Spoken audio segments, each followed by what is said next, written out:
That's one of the hook that I put it on. I usually like more upbeat and hip-hop music. If you guys don't know, HelloPhonetic.com is a music library where we can... Hey guys, welcome back to my channel. It's been a long time since I've sat down here and talked to you guys because I've been taking a break from YouTube and to also brainstorm what kind of content I should continue filming and what not to continue film. And I've come back with a new video for this week.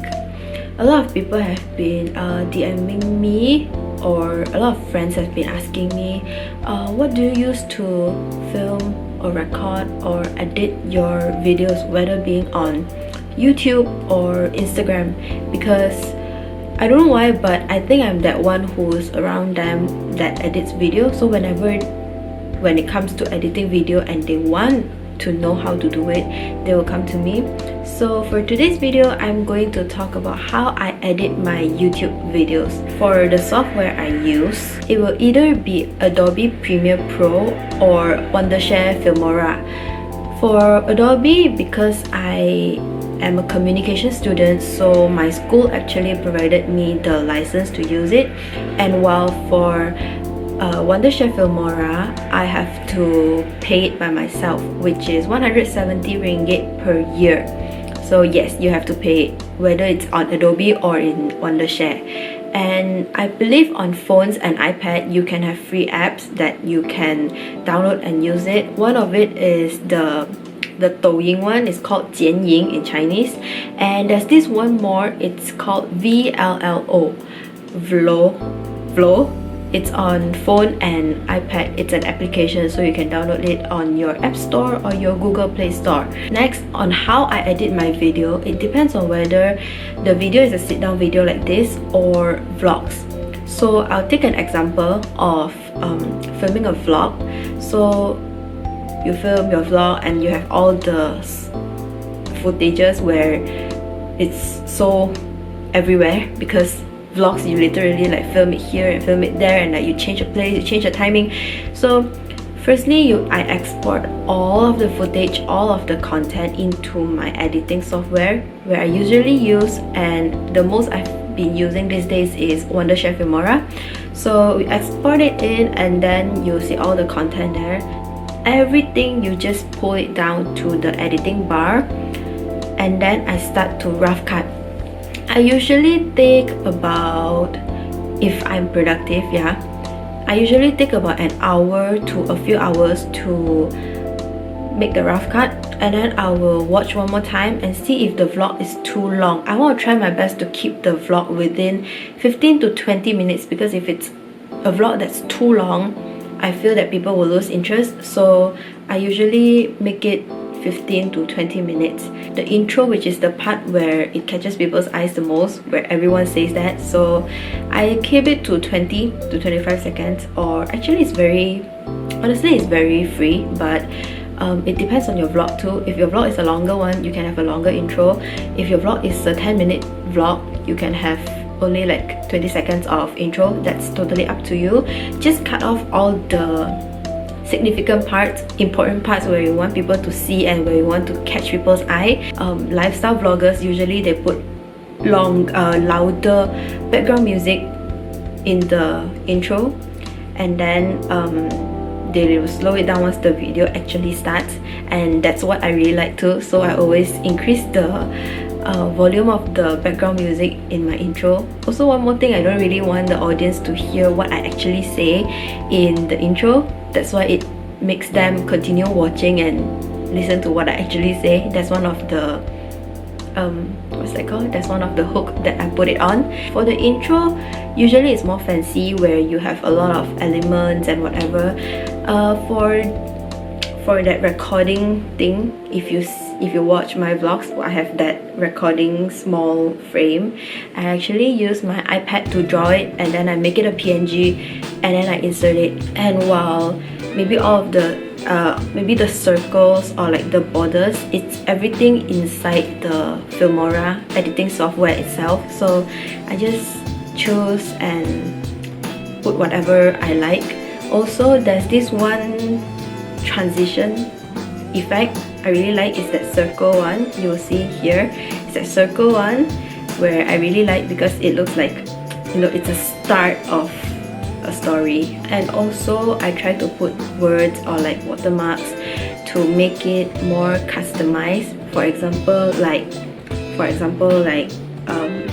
on the video itself, you maybe in the intro you can put like Christmas vlog or like my daily vlog, things like that, to make it more cuter.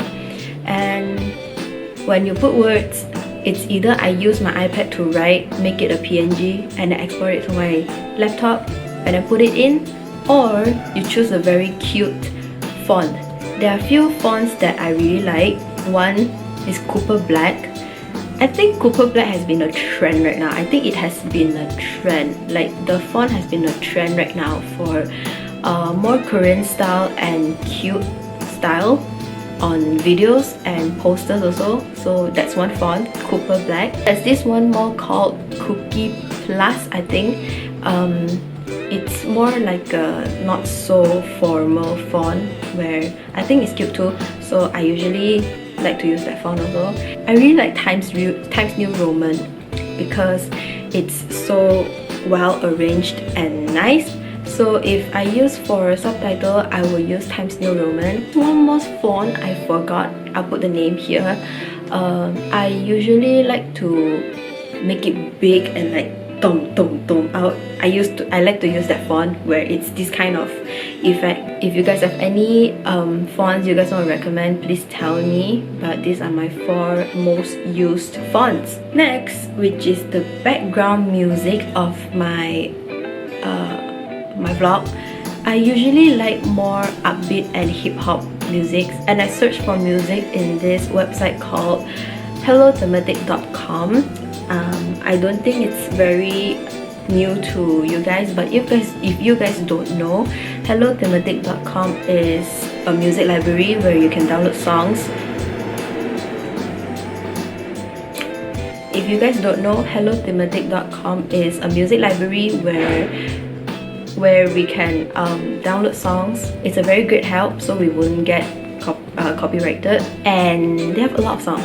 So I usually like more upbeat hip-hop songs so that it's more lively, because to be a lifestyle vlogger, to make your vlog lifestyle-ish, I don't want people to have that heavy heart while listening to my vlog background music and have that sad feeling. I want that positive feeling, so I usually choose very upbeat and very hip-hop, more fast-paced songs.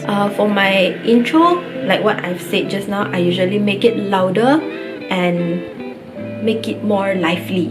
Yeah, lively is the keyword, where you want to make your vlog have that positivity feel. Ending card too, like towards the end, I will make it louder. So that's how I have my videos being edited. It's been a trend that some people use their iPad to draw small little things on their thumbnails, but then I don't think my writings are nice enough. Actually, in my recent ones, I do try to write too, but then I don't think my words are nice enough to write on the thumbnail. So I still really like using Photoshop and get everything together and then just use Cooper Black again. Yeah, the font Cooper Black, because I really like that font. My thumbnail editing app or software, if it's on laptop, it will be Adobe Photoshop. If I edit my thumbnail on my iPad, it will be on Procreate first, where I do the drawings, and then I will make it into Photogrid, where I do the gradient background. So the sequence of my thumbnail editing will be, I have the pictures in my laptop and then I arrange it nicely in Adobe first, because Adobe, you have that YouTube thumbnail dimension, and then I arrange it nicely, and then I will put words if I want to have the words typed out, and then if not, then I'll just have the pictures and then export the picture to my iPad, and then I will do the drawings where it's in Procreate, and then I would put it into Photogrid where I have that gradient background. And then once everything is done, I'll export it back into my laptop and then to check the whole thing, and then if it's okay, then I'll upload it with my laptop to YouTube. So I think that's all of how I edit my video. Everyone has their own style of editing. What I say might not be what I do 100% because we change on a constant manner, right? So we constantly change and we constantly find things different and find other things pretty. But what I share is a gist of how I edit my videos and how I like to edit my video to be. I think that's all for my video, and I hope you guys enjoyed it. Everyone has their own different editing styles, so I hope that you find mine interesting. So do give me a like, a share, and subscribe to this channel if you really enjoy my videos. I'll see you in my next video. Bye bye! All that I say, all that I do, I'm over the moon.